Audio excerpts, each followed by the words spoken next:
વંથલી ખાતે ઉપસ્થિત આપ સૌ આગેવાનો, વડીલો, અલગ અલગ ગામમાંથી પધારેલા સૌ સામાજિક અગ્રણીઓ, આમ આદમી પાર્ટીમાં જોડાયેલા હામાભાઈ સીડા, અબુલભાઈ, બાલુભાઈ, ફિરદોસભાઈ, કીર્તિભાઈ, વલ્લભભાઈ, નિકુંજભાઈ, અશોકભાઈ, વત્સલભાઈ, રાજુભાઈ, જયભાઈ, મનોજભાઈ, જયંતિભાઈ, લોસાળાથી વીરાભાઈ, ડાંગર ખીમાભાઈ, પોલાભાઈ માત્રા, બીરાભાઈ ડાંગર, ખીમાભાઈ, રામાભાઈ, રમેશભાઈ, ભૈલાભાઈ જાદવ ખોખડા, જે કઈ વડીલો આજે આમ આદમી પાર્ટીમાં જોડાયા છે એ બધાનું હું આમ આદમી પાર્ટીમાં હૃદયપૂર્વક સ્વાગત કરું છું. દોસ્તો, આજે આપણે બધા અહીંયા એક અત્યંત મહત્વનું કામ કરવા એકઠા થયા છીએ. એ કામ શું છે? એ કામ એવું છે કે વિસાવદર વિધાનસભાના ખેડૂતોએ જે સંદેશ આપ્યો છે એ સંદેશ ઘર ઘર સુધી, વ્યક્તિ વ્યક્તિ સુધી પહોંચાડવાની જવાબદારી લેવા માટે અહીંયા આપણે એકઠા થયા છે. આપણે સૌ જાણીએ છીએ કે છેલ્લા અનેક વર્ષોથી ગુજરાતમાં ભાજપની સરકારે ભયનો માહોલ ફેલાવ્યો. ચારો દિશામાં માત્ર ને માત્ર ભય, સરકારી તંત્રનો ભય, ભાજપના નેતાઓનો ભય, પોલીસ તંત્રનો ભય, ગુંડા બુટલેગરોનો ભય, કોન્ટ્રાક્ટરો અને ટેન્ડર કરવા વાળા લોકોનો ભય, સિસ્ટમમાં બેઠેલો દરેક માણસ માત્ર ને માત્ર વ્યક્તિઓને, જનતાને દબાવવાનું કામ કરે, ભય આપે, ધમકી આપે, દાબમાં રાખે અને દબાણમાં રાખી અને જનતા ઉપર જુલમ કરે, એવું છેલ્લા 35-40 વર્ષથી આપણે જોતા આવ્યા છે. એક તબક્કો એવો આવ્યો કે આખા ગુજરાતની જનતાને એમ લાગવા માંડ્યું કે હવે આનું કાંઈ નહીં થાય, આ ભાજપને નહીં કોઈ હરાવી શકે, ગમે એમ કરો પણ છેલ્લે બધું હવે પછી ભાજપ જ નીકળે છે. એટલે એક હતાશા આવી લોકોમાં, નિરાશા આવી, ડર આવ્યો.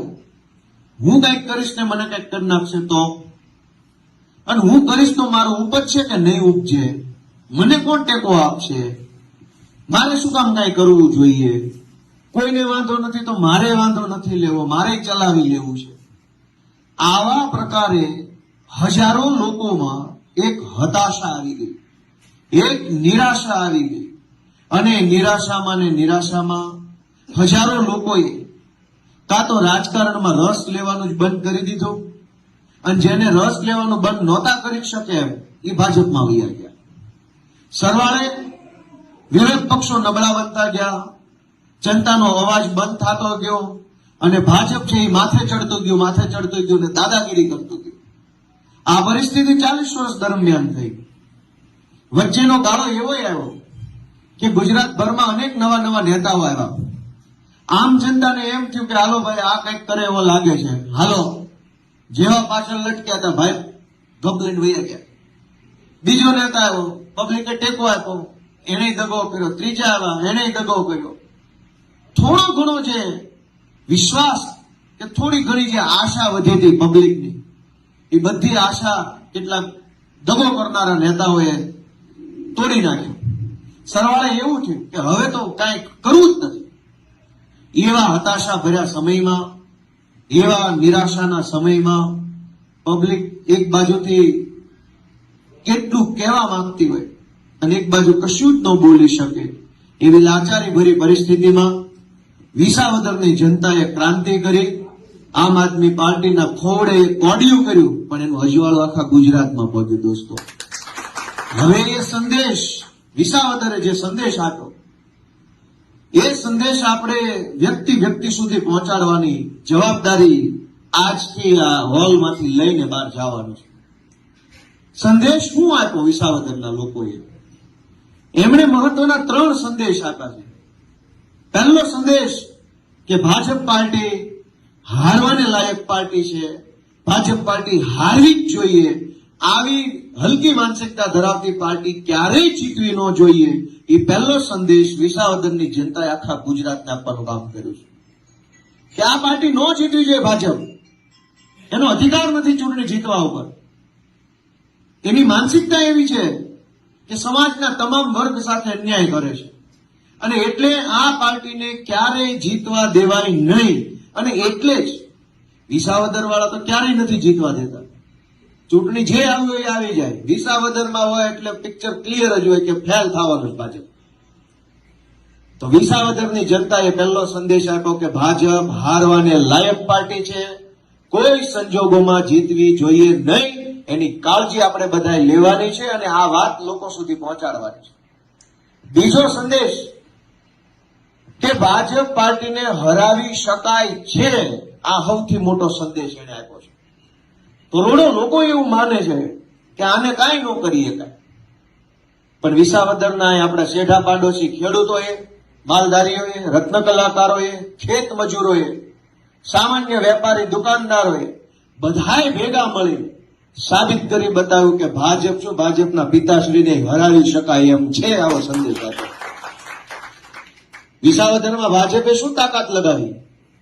આખી ભાજપની સરકાર, તમામ ધારાસભ્યો, તમામ સાંસદ સભ્યો, કેન્દ્રના મંત્રીઓ, ગુજરાત સરકારના મંત્રીઓ, પોલીસ તંત્ર, તમામ બુટલેગરો, રાશન માફિયાઓ, રોડ માફિયાઓ, જમીન માફિયાઓ, વિસાવદર અને ભેસાણમાં અગાઉ સરકારી નોકરી કરીને ગયા હોય ને અત્યારે કંઈક બીજે બદલી થઈ હોય એવા માણસોને પણ અહીંયા પાછા બોલાવ્યા હતા અનઓફિશિયલી 10 દિવસ પૂરતા. એમાં અનેક પોલીસ અધિકારીઓ જેને વિસાવદર ભેસાણમાં અગાઉ નોકરી કરી લીધી હોય ને હાલ બોટાદમાં, અમરેલીમાં, સુરેન્દ્રનગરમાં, ભાવનગરમાં હોય, એને ચૂંટણીમાં અહીંયા અનઓફિશિયલ ડ્યુટી મૂકી હતી. તમે જેને જેને હાંચવા હોય એને આવીને કહી જાઓ કે આ ગુંડાને મત આપવાનો છે ભાજપના. અને બધા આવ્યા હતા. કોઈ એવી વસ્તુ નહોતી બાકી. અને રાજકારણીઓ આવ્યા, નેતાઓ આવ્યા, મંત્રી આવ્યા, એ તો ભલે આવ્યા, જેને નહીં લેના દેના એ વિડીયો બનાવીને જીકમ જીક કરતા હતા.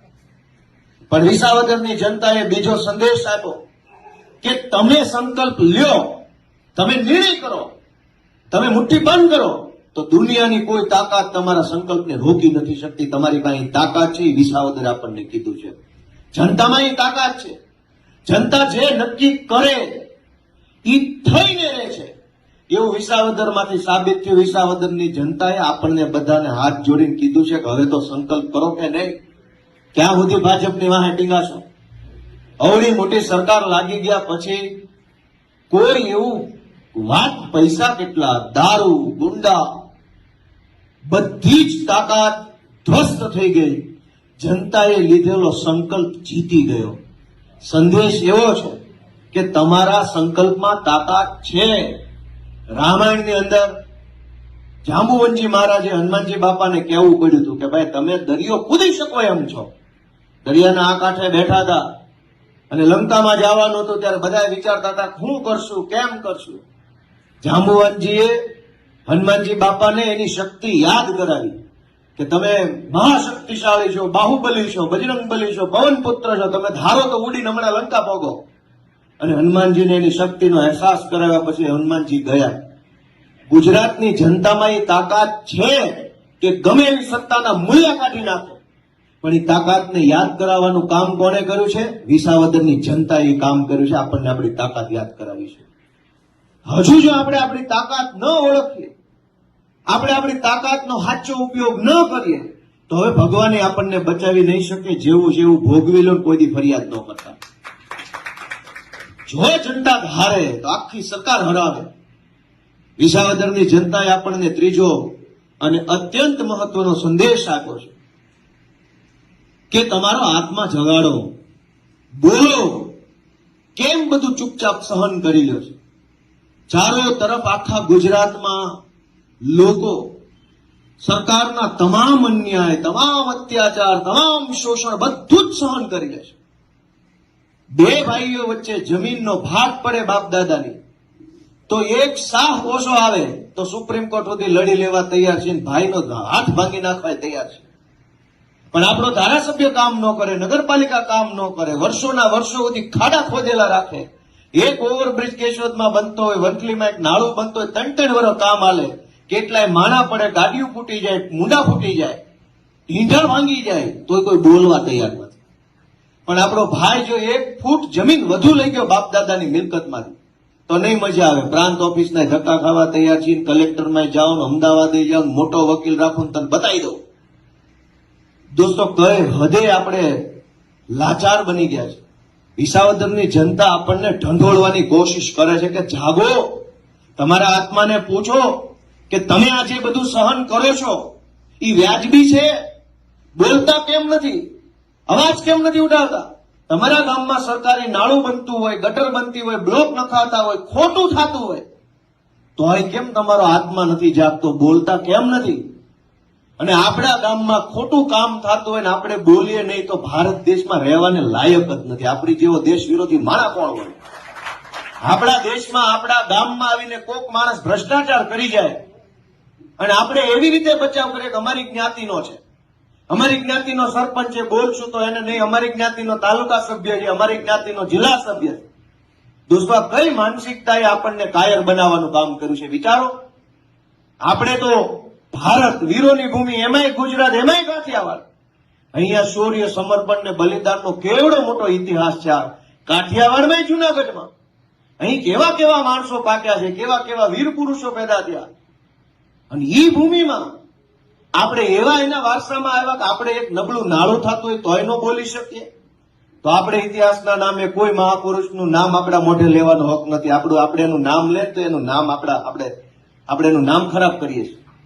આપણે આપણા ગામમાં ખોટું થતું હોય, આપણા વિસ્તારમાં ખોટું થતું હોય, ખરાબ રોડ બનતા હોય, શાળા ખરાબ બનતી હોય, ખોટા બિલ મુકાઈ જતા હોય અને એક વિડીયો ઉતારવાની આપણા હિંમત નથી. વિસાવદરની જનતાએ આપણને સંદેશ આપ્યો છે, તમારા આત્માને જગાડો, ખોટું થતું હોય ત્યાં બોલો અને જે સાચું હોય એનો હાથ ચાલો, એવો સંદેશ વિસાવદરના ખેડૂતો આપ્યો. દોસ્તો, આપણને 3 વાત કરી કે ભાજપ હારવાને લાયક પાર્ટી છે, હારવી જ જોઈએ, ભાજપને હરાવી શકાય એમ છે. અને એ બંને કામ ત્યારે જ થાય જ્યારે ગુજરાતની જનતાનો આત્મા જાગે, માણસ પોતાની જાતને ઢંઢોળે, પ્રશ્ન પૂછે પોતાની જાતને કે હું જે કઈ રાજકીય કામ કરું છું એ ગુજરાતના ભલા માટે છે કે ગુજરાતને બરબાદ કરી રહ્યું છે? તમે કલ્પના કરો, ગુજરાતની અનેક સરકારી શાળાઓ એક શિક્ષકથી શાળા હાલે છે. આખી શાળામાં 200, 300, 400 વિદ્યાર્થી હોય, શિક્ષક માત્ર 1 હોય. જ્ઞાતિના નામે આપણે મત તો આપીએ છીએ પણ આપણી જ્ઞાતિનો છોકરો જે શાળામાં ભણે છે ત્યાં શિક્ષક નથી, એ વાતની ચિંતા આપણને થતી નથી. આપણી અંદરનો માણસ મરી ગયો હોય તો જ આવું થાય. આપણને આપણી જ્ઞાતિનો નેતા કોણ છે એ દેખાય છે, પણ આપણી જ્ઞાતિના એક છોકરાને ભણતર નથી મળતું, એની જિંદગી બગડે છે, એને મજૂરીઓ કરવી પડશે, એ ચિંતા આપણને કેમ નથી થતી? કેમ કે આપણી અંદરનો આત્મા મરી ગયો છે, માણસ મરી ગયો છે. હવે આપણે ખાલી હરતું ફરતું ખોખું વધ્યા છે. દોસ્તો, અમે તો વિનંતી કરીએ છીએ કે રાજકારણમાં તમે અમારા કરતા વધારે દુનિયા જોઈ છે, જાજા નેતા જોયા, જાજી પાર્ટી જોઈ છે, જાજા મત આપ્યા છે, પણ આત્મા ક્યારે જાગશે આપણા બધાનો? એ તો અમારી વિનંતી છે. હું, ઈશુદાન ગઢવી, પ્રવીણ રામ, રાજુભાઈ કરપડા, ચૈતરભાઈ વસાવા, યુવરાજસિંહ જાડેજા, આ બધા કોણ છે? એક સામાન્ય ઘર પરિવારમાંથી આવતા વ્યક્તિઓ છે. અમારો કોઈ રાજકીય વારસો નથી, અમારા બાપ દાદા ખાનદાનમાં કોઈ નેતા નથી. આ પહેલી પેઢીમાંથી અમે બહાર આવ્યા. અમને એમ થયું કે કોઈ ન બોલે તો કોણ બોલશે? તો અમે નક્કી કર્યું, હું બોલીશ, ઈશુદાન કે હું બોલીશ, પ્રવીણ રામ કે હું બોલીશ. બધા ભેગા થયા અને જનતા માટે લડાઈ લડીએ છીએ. અમે આશા હું રાખીએ છીએ કે તમે તમારા મનને ઢંઢોળો, જાતને પ્રશ્ન પૂછો કે હું હાલે છે, હું કરવા જેવું છે ને એમાં ગોપાલ કે ઈશુદાનને શું કરવું જોઈએ. તમારું મન એમ કે ગુજરાતમાં હવે આ લોકોને આગેવાની હોપવી જોઈએ તો અમે તમારી પાસે હાથ લાંબો કરીએ છીએ, ટેકો આપો, આશીર્વાદ આપો, પ્રેમ આપો. દોસ્તો મિત્રો, ગુજરાત આપણા બધા જેવા લોકોની રાહ જોઈ રહ્યું છે. ગુજરાતને બરબાદ કરવામાં ભાજપે કઈ બાકી નથી રાખ્યું. તમે વિચારો કે ચૈતરભાઈ વસાવા, એની ઉપર એવો આરોપ છે, સાચો હોય તોય શું, ખોટો હોય તોય શું. આરોપ એમ છે કે એક ગ્લાસ કાચનો ફેંક્યો ભાજપના કોઈ માણસ ઉપર અને જાનથી મારી નાખવાની 307 લાગી. આણંદ પાસે ગંભીરાનો પુલ તૂટ્યો, 15 થી 20 જેટલા લોકોનું ખરેખર મૃત્યુ થઈ ગયું. એ માણસની મરી જવાની કલમ ક્યાંય લાગીને એનો અર્થ એવો થયો કે ભાજપના માણસની ગ્લાસની કિંમત કરતા પણ માણસ મરી જાય એની કિંમત ઓછી છે. ગંભીરામાં માણસ મરી ગયા એની કોઈ કિંમત નથી, પણ ગ્લાસ ન વાગવો જોઈએ ભાજપના વ્યક્તિ. સેકન્ડ ક્લાસ સિટીઝન, બીજા દરજ્જાનો નાગરિક, ભાજપનો આગેવાની પહેલા દરજ્જાનો નાગરિક, એ આપણા કરતા ઊંચો, એ આપણા કરતા મહાન, અને આપણે બધા પછી એની નીચે, આપણે એના કરતા નાના, આપણે એના કરતા નિમ્ન. માણસ મરી જાય એની કોઈ કિંમત નથી. ભાજપ વાળાને ગ્લાસ નો અડવો જોઈએ. ગ્લાસ કરતા માણાના જીવની કિંમત સસ્તી કરી નાખે છે. અને છતાંય આપણામાંથી કોઈનો આત્મા ન જાગે તો આપણે એમ સમજવાનું કે આપણી અંદરનો માણસ મરી ગયો, હવે ખોખું વધ્યું છે, ભલે ગમે ખોખું ફેર્યા કરે. આપણે સમાજમાં રહેવા વાળા લોકો છીએ. સમાજમાં બનતી દરેક દુર્ઘટના એના વિશે આપણને દાઝવું જોઈએ. જે કંઈ પણ બને છે એ ભલે મારી હારે ન બને, પણ સમાજમાં બન્યું છે એનો અર્થ એવો છે કે મારી આસપાસમાં બન્યું છે, માટે મને કંઈક થવું જોઈએ, મને કંઈક થઈ જવું જોઈએ કે આ ખોટું છે કે સાચું છે. પણ દોસ્તો, હજારો લોકોએ પોતાનો આત્મા હુવડાવી દીધો છે. વિસાવદરથી વિનંતી આવે છે, ખેડૂતો હાથ જોડે છે કે ક્યારે જાગશો, ક્યારે બોલશો, શું કામ નથી બોલતા, કોની બીક રાખો છો, અને બી જઈને મૂંગા રહીને ફાયદો શું છે? બોલશો તો કંઈક થશે, મૂંગા રહેશો તો શું થવાનું છે? ગુજરાતમાં રોજ સવાર પડે કંઈક ને કંઈક બ્રિજ તૂટી જાય, પેપર ફૂટી જાય, ડ્રગ્સ આવી જાય, બુટલેગરો પોલીસને મારી જાય. સરકાર એક જ વાતનું રટણ ચાલુ રાખે છે, કડક કાર્યવાહી કરવામાં આવશે. કડક કાર્યવાહી ગુંડા ઉપર તો થાય એવું ક્યારે આપણે જોયું નથી, પણ નાના માણસો ઉપર બહુ કડક કાર્યવાહી કરવાનું આપણે રોજે રોજ જોઈ રહ્યા છે. એક લાચાર ખેડૂત, ગરીબ માણસ પોતાના ખેતરે ઓયડી ઉપર એક લેમ્પ લગાડ્યો હોય તો વીજળી વિભાગ વાળા આવીને કડક કાર્યવાહી કરી જાય છે, દંડ આપી જાય છે, પાછળથી મહેમા મોકલી દે છે, પુરવણી બિલ મૂકી દે છે, 35,000 50,000 લાખનો દંડ આપી જાય છે. લાચાર માણસ જોવો તો કડક કાર્યવાહી, અને કડક માણસ સામો આવી જાય તો લાચાર થઈ જાય છે આખી સરકાર. આ પરિસ્થિતિને કોણ બદલશે? તમારા બધાનું મન એમ કે આ પરિસ્થિતિ બદલવામાં મારે કંઈક કરવું જોઈએ, તો આ રૂમમાંથી બહાર નીકળીને ગામડે ગામડે વિસાવદરના 3 સંદેશ પહોંચાડવાનું કામ કરજો. હું બધાને વિનંતી કરું દોસ્તો, એટલી હદે ખરાબ પરિસ્થિતિ કે કહેવા બેસીએ તો પાર નથી આવે એમ. અનેક પીડાઓ છે, અનેક અનેક અનેક અનેક પીડાઓ છે, અને સાંભળવા વાળો કોણ? કોઈ અધિકારી સાંભળતો નથી આપણી વાત, કોઈ નેતા આપણી વાત સાંભળતો નથી, કોઈ સરકાર આપણી વાત સાંભળતા નથી. ટીવી મીડિયા વાળાને કહીએ, એ આવે, ફોટા પાડે, વિડીયો પાડે, ગમે એટલું ટીવીમાં આવે તો હવે નેતાનો તે કઈ ફરક પડતો નથી. પણ મૂળ મુદ્દો નેતા નથી, મૂળ મુદ્દો જનતા છે. જે નેતાને કઈ ફરક નથી પડતો ઈ નેતાને વારંવાર ચૂંટણી કોણ જીતાડે છે? જે નેતાને આપણી સમસ્યા નથી દેખાતી એ નેતાને મત કોણ આપે છે? જે નેતા 5 વર્ષ સુધી આપણું કામ નથી કરતો એ નેતા બીજી વાર કોના મતથી જીતે છે? એ તો આપણે બધાએ વિચારવું પડશે. માત્ર નેતાનો દોષ નથી કાઢવાનો, આપણે આપણા આત્માને જગાડવાનો છે, આપણા મનને પૂછવાનું છે કે કઈક ભૂલ મારી નથી ને આમાં. અને આપણને એમ લાગે કે આમાં મારી ભૂલ છે તો હવે પછી ભૂલ સુધારી લેવાનો સમય છે. દોસ્તો, મારી વિનંતી છે બધાને, ગુજરાતભરની અંદર અનેક પ્રકારનું ખોટું થાય છે. બાપાએ મને, સરપંચે કોણે કીધું નકલી દૂધની વાત? કોણે? તમે કરી. આ જુનાગઢની અંદર કિરીટ પટેલ અને એના માણસોએ આખા જુનાગઢ જિલ્લામાં નકલી સહકારી મંડળીઓ બનાવેલી છે. નકલી સહકારી મંડળીઓ બનાવવાના કારણે એક સહકારી મંડળી એટલે એક મત, આખી મંડળીનો એક મત, આવી 450 કરતા પણ વધુ નકલી બોગસ કાગળ ઉપરની મંડળી કિરીટ પટેલે બનાવી. 450 નકલી મંડળી એટલે 450 મત. અસલી મંડળી 300 જેટલી પણ નથી. ઓરિજિનલ મંડળી, સાચી મંડળી, ધારાધોરણ પ્રમાણેની મંડળી વર્ષોથી હોય એવી 300 મંડળી નથી. એટલે સમજી લો કે 300 મંડળી અસલ, 450 મંડળી નકલ, કુલ થઈ ગઈ 750 મંડળીઓ. ઈ 750 મંડળી એટલે 750 મત. ઈ 750 મતનું મતદાન થાય એટલે જુનાગઢ જિલ્લા સહકારી બેંકના ચેરમેન અને ડિરેક્ટર બને, બોડી બને. એ 750 મતનું મતદાન થાય એટલે જૂનાગઢ જિલ્લા ખરીદ વેચાણ સંઘની બોડી બને. એ 750 મતનું મતદાન થાય એટલે સાવજ ડેરીની બોડી બને. 450 નકલી મત આધારે ચૂંટણીઓ થાય છે. એ ચૂંટણીમાં નકલી મતદાર મત આપે છે. એ મતદાનથી ભાજપની હલકી માનસિકતા ધરાવતા ગુંડાઓ જેવા માણસો APMC Junagadh, JDC bank Junagadh, Savaj dairy Junagadh અને જિલ્લા ખરીદ વેચાણ સંઘ જૂનાગઢમાં ભાજપના ગુંડાઓ ચૂંટણીઓ જીતે છે. ચૂંટણી જીત્યા પછી મન ભાવે એવો કરોડો રૂપિયાનો ભ્રષ્ટાચાર કરે છે. સાવજ ડેરીમાં ભાજપના માણસો કેમિકલ વાળું દૂધ હજારો લીટર ભરે છે.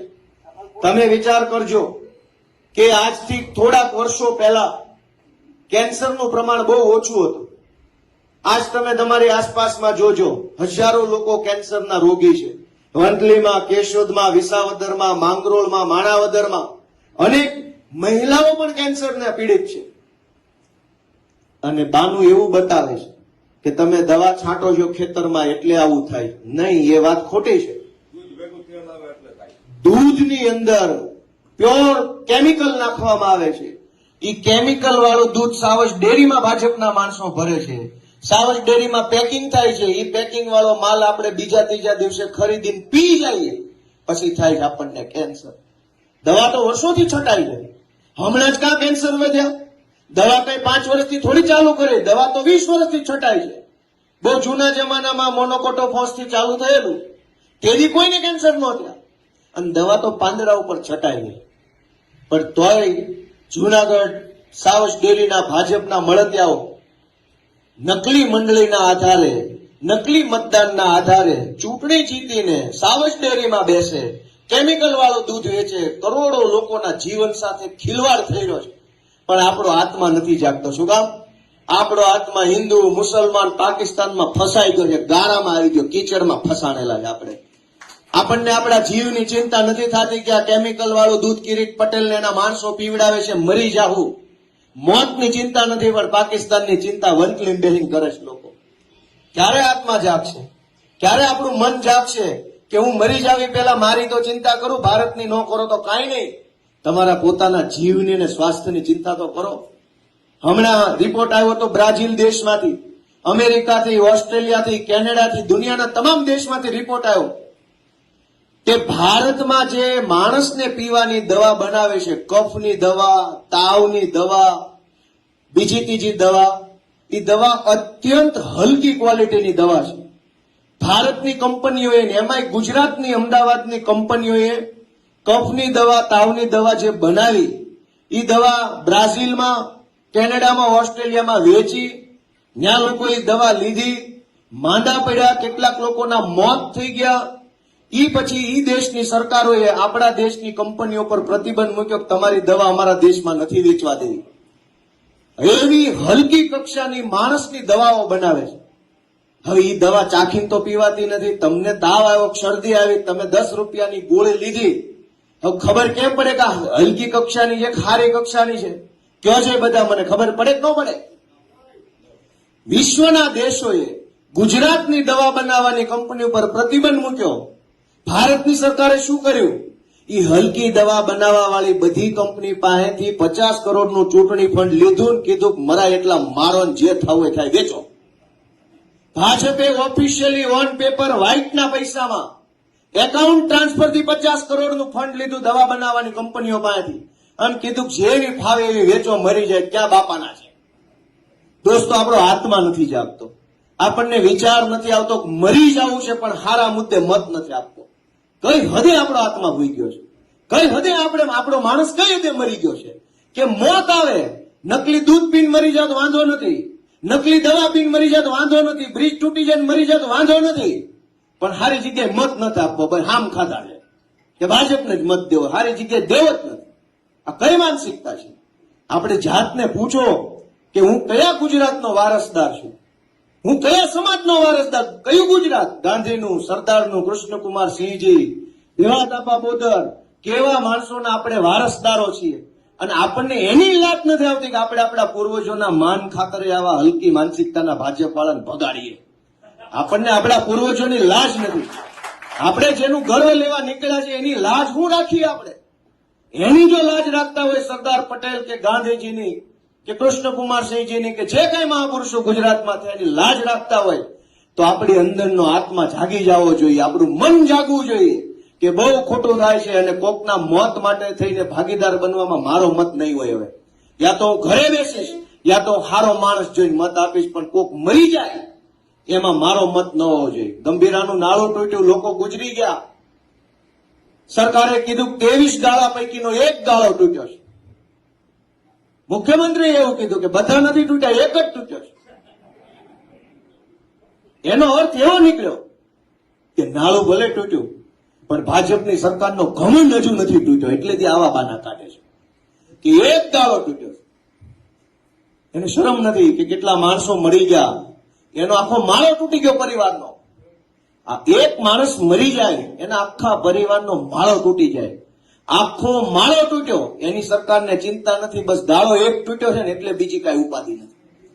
દોસ્તો, કઈ હદે બેશરમ તંત્ર છે. અને બેશરમ એટલે છે કે આપણે હિન્દુ મુસલમાન પાકિસ્તાન ને આ જ્ઞાતિ ઓલી જ્ઞાતિ અમારે એના વિરોધ છે, પાડી દેવાનો છે, ગમે ગધેડાને જીતાડો બાકી ઓલી જ્ઞાતિ નહીં, એમ કઈ કઈને આ લોકોને 35 વર્ષથી આપણે મોટા કર્યા છે. કોઈ દી હારા માણસને આપણે ચૂંટણી નથી જીતવા દીધી. સજ્જન માણસ હોય, વ્યવહારિક માણસ હોય, મુદ્દાની વાત કરતો હોય, લડવા માટે તૈયાર હોય, એને આપણે કોઈ દી ફાવવા નથી દીધો. શું કામ? કેમ કે આપણી જ્ઞાતિનો ન હોય. અને ગમે એવો ખરાબ માણસ હોય, હલકી ભાષા વાપરતો હોય, કામ ન કરતો હોય, કઈ આવડતું ન હોય, આપણી જ્ઞાતિનો છે, બેહાડ લો ખંભે હાલો લઈ લો વિધાનસભામાં કાઢી. દોસ્તો, આપણે આપણા આત્માને જગાડીએ કે આપણા હાથે પાપ થઈ રહ્યું છે, આપણા હાથે પાપ થઈ રહ્યું છે. આપણે આપેલા એક મતથી ભાજપનો એક ધારાસભ્ય બને ને એની બહુમતી આવે ને એ બહુમતી આધારે સરકાર જેટલું ખોટું કરે છે એ પાપનું આપણને પણ લાગવાનું છે. મહાભારત વખતે ધૃતરાષ્ટ્રના દરબારમાં દ્રૌપદીજીના ચીર લૂંટાતા, એમાં ચીર લૂંટવાનું કામ દુશાસન કરતો હતો, પણ એ મૂંગા મોઢે જોતા હતા કોણ? ગુરુ દ્રોણ ને ભીષ્મ જેવા મહાપુરુષો, મહાશક્તિશાળી માણસો હતા. એ મૂંગા મોઢે જોતા. એને કીધું ને કે ભાઈ આ બધા ધંધા બંધ કરતા રહ્યા, બહેનો દીકરીઓ આ ન કરાય. એ કાંઈ ન બોલ્યા. ગુરુ દ્રોણ, ભીષ્મ, ધૃતરાષ્ટ્ર આ બધા જોઈ રહ્યા અને દુશાસન જેવો એક નબળો માણસ ચીરહરણ કરતો. આજ ગુજરાતમાં આ પરિસ્થિતિ છે. 4 પૈસાના ટકોરી, 2 પૈસાના બુટલેગરો, 1.5 પૈસાના જમીન માફિયાઓ, 3 પૈસાના સરકારી કેટલાક દલાલ, કેટલાક અધિકારીઓ ચીરહરણ કરે છે ગુજરાતની જનતાનું. અને મારી તમારી જેવા સજ્જન માણસો ચૂપચાપી તમાશો જોઈ રહ્યા છે. 4 પૈસાનો બુટલેગર આખા તાલુકામાં નાગાઈ કરતો હોય છે, પણ આખો તાલુકો એ તમાશો જોઈ રહે છે. 3 પૈસાનો એક માથાભારે માણસ હોય, 2 પોટલી મારી જાય, બજારે ગમે એમ લવારી કરે તો પોલીસ તમાશો જોવે, સરકાર તમાશો જોવે, જનતા તમાશો જોવે. દોસ્તો, જે હાલ મહાભારતમાં ચૂપ રહેવા બદલ ભીષ્મ, દ્રોણ ને ધૃતરાષ્ટ્રના થતા, એ સજા આપણે ભોગવી રહ્યા છીએ. મૂંગા રહેવાની સજા ભોગવી રહ્યા છે. ખરાબ રોડ બને આપણે નથી બોલતા તો આપણે સજા ભોગવીએ છીએ. ખરાબ કામ થાય સરકારી કચેરીઓમાં આપણે નથી બોલતા, આપણે સજા ભોગવીએ છીએ. દોસ્તો, હું તો તમને એટલી વિનંતી કરવા આવ્યો છું, બહુ નાનો માણસ છું, ઉંમરમાં, અનુભવમાં, સ્થિતિ પરિસ્થિતિમાં તમારા બધા કરતા નાનો માણસ હું છું. એ વાત અલગ છે કે વિસાવદરની જનતાએ આશીર્વાદ આપીને મારું માન વધાર્યું છે, પણ મારું બેકગ્રાઉન્ડ, મારું જે પરિવાર, મારું જે કાંઈ સ્થળ, બહુ નાનો માણસ. મને બહુ જાજી ન ખબર પડે, પણ મને એટલી ખબર પડે છે કે આપણે આપણા મનને જગાડવાનું છે. આ બહુ આપણે સહન કરીએ છીએ, કહેવા બેસીસ તો પાર નથી આવે. એટલા પ્રશ્નો કે હું ચર્ચા કરી. દરેક માણસ રીબાય છે, રોવાનું બાકી છે, કેમ કે રોતા ભૂંડા લાગી. રોતા કોઈ હારો ન લાગે જાહેરમાં કે હું કંટાળ્યો છું, મને નથી કાંઈ ટેકો મળતો. એટલે માણસ મરવા વાંકે જીવતો હોય એવું જીવન જીવે છે. આપણે બધાય ભેગા મળીશું, સાથે હાલીશું, આપણે બધાય આપણી મનને જગાડીને, આત્મા જગાડીને કામ કરીશું તો ગુજરાતને ભાજપના ભરડામાંથી છોડાવી શકીશું અને એક સારી દિશામાં લઈ જઈ શકીશું. દોસ્તો, હું તમારા બધા પાસે આશા રાખું છું કે માત્ર ચૂંટણી લક્ષી કામ નથી કરવાનું. ચૂંટણીઓ આવશે, જાશે, ઘડીક આ પાર્ટી જીતે, ઘડીક ઓલી પાર્ટી જીતે, ઘડીક ગોપાલભાઈ નેતા, ઘડીક રમેશભાઈ નેતા, એ બધું હાલે, પણ જ્યાં જરૂર પડે, જ્યાં ખોટું થતું હોય ત્યાં બોલવું એ આપણી લાઈફ ટાઈમ ડ્યુટી છે, જીવનભરની જવાબદારી છે. ચૂંટણી હોય કે ન હોય, બોલવું એ આપણી જવાબદારી, આપણી નોકરી છે. સમાજની નોકરી કરીએ છીએ આપણે બધા, સમાજથી મોટું કોઈ નથી. આપણે સમાજના નોકર છીએ અને એટલે આપણી કાયમી જવાબદારી છે જ્યાં ખોટું થાય ત્યાં અવાજ ઉઠાવો. એ આપણી સમાજ પ્રત્યેની કાયમી નોકરી છે. ચૂંટણી જે હોય તે, જે જીતે જે હારે, ઘડીકા એવું નથી કે ચૂંટણી હોય તો જ બોલવું. ચૂંટણી સિવાય પણ બોલતા શીખો, અવાજ ઉઠાવો. જીવનમાં પહેલી વાર બોલશો, પહેલી વાર અવાજ ઉઠાવશો તો કેટલાક નબળા તત્વો તમને દબાવવા ધમકાવવાની કોશિશ કરશે, પણ એને ગાંઠશો નહીં. પહેલી બીજી વાર જે કાંઈ આવે ને કહી દો ભાઈ થાય ઈ કરી લેજે, તો એ તમારું સરનામું ડિલીટ મારી દે કે અહીંયા ટાઈમ બગડે એવું છે, આને બીજી વાર ફોન ન કરો. કેમ કે આ આપણી દેશી ભાષામાં કરકોલે હાલ્યું છે, એવું બોલે છે ને આ બાજુ કરકોલે હાલે છે, પેથી ગયા છે. એક ફોન કરવાનો, હરેશભાઈ જોજો હો, હરેશભાઈ બી જાય તો ઓલાનું કામ થઈ ગયું. પણ હરેશભાઈ એમ કહી દે કાંઈ નહીં, જોવું જ છે, મોકલો, શું જોવાનું છે, તો બીજી વાર ફોન નથી કરતા. ભાજપ જેટલા કાયર માણસો, ભાજપ જેટલા ડરપોક માણસો, ભાજપ જેટલા એકદમ નકામા માણસો દુનિયામાં ક્યાંય મેં નથી જોયા દોસ્તો. એટલા કાયર માણસો છે, પણ સરકારની પાછળ છુપાઈને હાલે છે. હિંમત વાળા અમે માણસો છે કે આખી ભાજપની સરકારની સામે લડીએ. મરદ અહીંયા ઉભા છે દોસ્તો, આ હોલની અંદર ઉભા છે. પોલીસની પાછળ હંતાઈને, કલેક્ટરની પાછળ હંતાઈને, ટીડીઓ ડીડીઓ આખા તંત્રની પાછળ ઉભા રહીને હોશિયારી મારવી એ કાયર લોકોના કામ છે.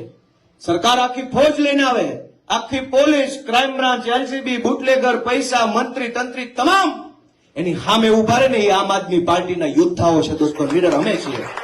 અને ભાજપના કાયર માણસો આમ જનતાને બીવડાવે. તમે કઈક પોસ્ટ લખો, તમે કઈક બોલો, વોટ્સએપના ગ્રુપમાં કઈક નાખો, જ્ઞાતિના ગ્રુપની અંદર કઈક લખો, જોજેવો પછી જોજેવો. એક વાર તો હિંમત કરો, જે બતાવવાનું એ બતાવી, જોઈ લેવાનું થાય છે. એક વાર તો બોલીને બતાવો, જિંદગી બીજી વાર હામાં નહીં મળે. અમે એને ઓળખી ગયા છીએ ને એટલે દર વખતે કે જે બતાવવાનું એ લઈને આવી જાજે, જોઈ લઈશું શું છે. અને એટલે હવે અમને નથી બીક લાગતું. હું તમને વિનંતી કરું છું, બોલો, અવાજ ઉઠાવો. ક્યાં સુધી લાચારી ભર્યું જીવન જીવશો? અને એવું જ જીવવું હોય, બીન જીવવું હોય, ડરીને જીવવું હોય, લાચારી ભર્યું જીવવું હોય, ભાઈ સાહેબ બાપા કરીને જીવવું હોય, વાંકા હાલવું હોય તો જીવવું જ શું કામ છે ભાઈ? હારા એગ્રો માંથી જે મળી લઈ લેવાની થાય ને પછી તો. એવું જ જીવવું હોય તો શું કામ જીવવું છે? એવું જ જીવવું હોય તો જીવવું શું કામ છે? ક્યાં કોઈ અહીંયા આપણને કઈ એફિડેવિટમાં લખાઈ લીધું નોટરી ઉપર કે રહેવું જ પડશે, બાના હમ છે. દોસ્તો હું વિનંતી કરું છું, નાનો માણસ છું, મારા શબ્દો કડવા છે પણ લાગણી કડવી નથી. મારી લાગણી એ છે કે ગુજરાતની જનતાનો આત્મા જાગે, પોતાની જાતને ઢંઢોળે, પ્રશ્ન પૂછે કે ખેડૂતો સાથે, ગામડાના માણસો સાથે, ગરીબો સાથે, રિક્ષા ચલાવતા વ્યક્તિ સાથે, રત્ન કલાકાર સાથે, એક સરકારી કર્મચારી સાથે, આ બધાની હારે ભાજપ જે કરી રહી છે એ યોગ્ય છે કે અયોગ્ય છે એ પોતાની જાતને પૂછતા થઈ જાઓ. અને જે દિવસે તમારું મન એમ કહેશે ને કે અયોગ્ય છે તે દિવસે ગુજરાતમાં ભાજપની સરકાર નહીં હોય એ વાતની મને ખાતરી છે દોસ્તો. આપણે બધાએ બહુ સહન કરી લીધું છે, હવે આપણે બદલાવવાનો વારો આવ્યો છે. દોસ્તો ગુજરાતમાં અત્યાર સુધી કોંગ્રેસના કારણે ભાજપ જીતતું હતું. વર્ષોથી કોંગ્રેસના માણસો ભાજપના કવર ખાઈને જીવે છે. ભાજપમાંથી કવર આવી જાય દર મહિને, કોકને પૈસા મળે, કોકને ટેન્ડર મળે, કોકને કોન્ટ્રાક્ટ મળે, કોકે ગૌચર દબાવ્યું હોય તો ભાજપ વાળા વિરોધ ન કરે. કોંગ્રેસ વાળાએ વર્ષો સુધી ભાજપને જીવતા રાખવાનું કામ કર્યું છે. ભાજપનું ખાતર કોંગ્રેસ છે, ભાજપનું પાણી કોંગ્રેસ છે, ભાજપની દવા કોંગ્રેસ છે. ખાતર પાણીની દવા મળ્યા કરે ભાજપ તો હાલવાનું જ છે. કોંગ્રેસે કોઈ દિવસ જનતાનો અવાજ નથી ઉઠાવ્યો.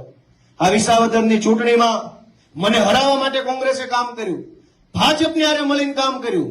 કોંગ્રેસના નેતાઓએ જાહેરમાં એવા નિવેદન કર્યા કે અમને નો આપો તો કાંઈ નહીં, પણ આપને નો આપતા ભાજપને આપી દેજો. એવા નિવેદન વિસાવદરમાં કોંગ્રેસના નેતાએ કર્યા કે કોંગ્રેસને મત નો આપો કાંઈ નહીં, પણ આપને નહીં ભાજપને દઈ દેજો. કઈ હદની માનસિકતા!